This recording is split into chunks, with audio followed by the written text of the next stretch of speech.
لا إله إلا الله محمد رسول الله لا إله إلا الله محمد رسول الله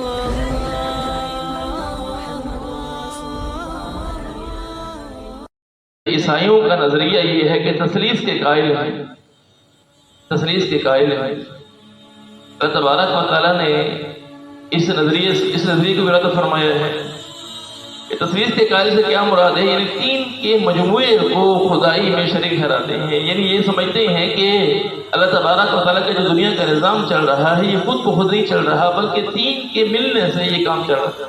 ایک اللہ تبارک و تعالیٰ کی اپنی ذات، ایک حضرت عیسیٰ علیہ السلام، ایک حضرت جبرائیل علیہ السلام، یہ تینوں جب ملتے ہیں تو دنیا کا نظام صحیح چلتا ہے، ورنہ نظام صحیح نہیں چل سکتا۔ ان بیوقوفوں سے کوئی پوچھے کہ جب تک حضرت عیسیٰ علیہ السلام پیدا نہیں ہوئے تھے پھر دنیا کا نظام کیسے چل رہا تھا؟ کیا محتاجگی ان کے پیدا ہونے کے بعد شروع ہو گئی ہے؟ اس سے پہلے نظام صحیح چل رہا تھا، ان کے پیدا ہونے کے بعد اب دنیا کے نظام میں خامی پیدا ہو گئی، اب ان کے ملنے سے نظام صحیح ہوگا، اگر وہ نہیں ملیں گے تو پھر نظام صحیح نہیں ہو سکتا ہے۔ کتنی بڑی بیوقوفی کی بات! جو رب پہلے سے نظام صحیح چلا رہا ہے، سارا کا سارا نظام دنیا کا صحیح چل رہا ہے، اس رب کی چاہت سے چل رہا ہے، صحیح چل رہا ہے، تو حضرت عیسیٰ علیہ السلام کے پیدا ہونے کے بعد نظام میں خامی پیدا شروع ہو گئی۔ یہ اپنی عقل کی اختراع ہے۔ اسی طرح اللہ تبارک و تعالیٰ کی ذات میں اولاد کو شریک ٹھہرا۔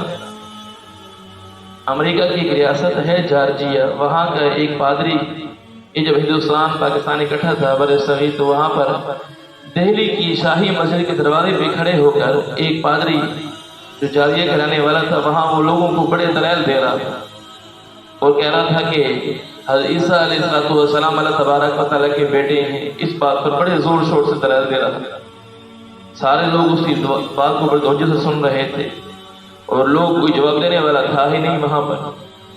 تو وہاں مسجد کے دروازے کے قریب ایک بھٹیارا کھڑا ہوا تھا، یہ جو چھلی ہوتی ہے یہ بھوننے والا کھڑا ہوا تھا، اب کپڑے کالے لگے ہوئے تھے، چہرے پہ کالک لگی ہوئی تھی، وہ بات سنتا رہا، اسے بڑا غصہ آ رہا تھا، مسلمان تھا۔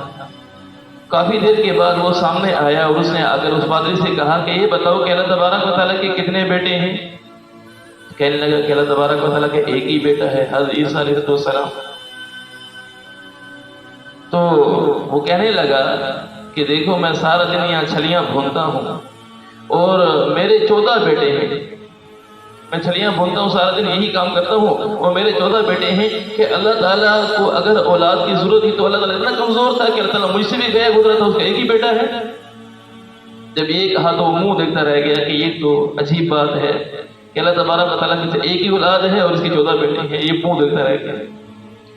تو اللہ تبارک و تعالیٰ کو اولاد کی ضرورت نہیں ہے، لم یلد ولم یولد۔ اولاد کی ضرورت اسے ہوتی ہے جو محتاج ہوتا ہے، جس کو ضرورت ہوتی ہے، حاجت ہوتی ہے کہ میرا کوئی سہارا بنے۔ اللہ تبارک و تعالیٰ کو سہاروں کی کیا ضرورت؟ اس لیے اللہ تبارک و تعالیٰ نے سورہ اخلاص کے اندر صراحتاً ارشاد فرمایا ہے لم یلد ولم یولد، نہ اللہ تبارک و تعالیٰ کی اولاد ہے، نہ خود اللہ تبارک و تعالیٰ کسی سے پیدا ہوا۔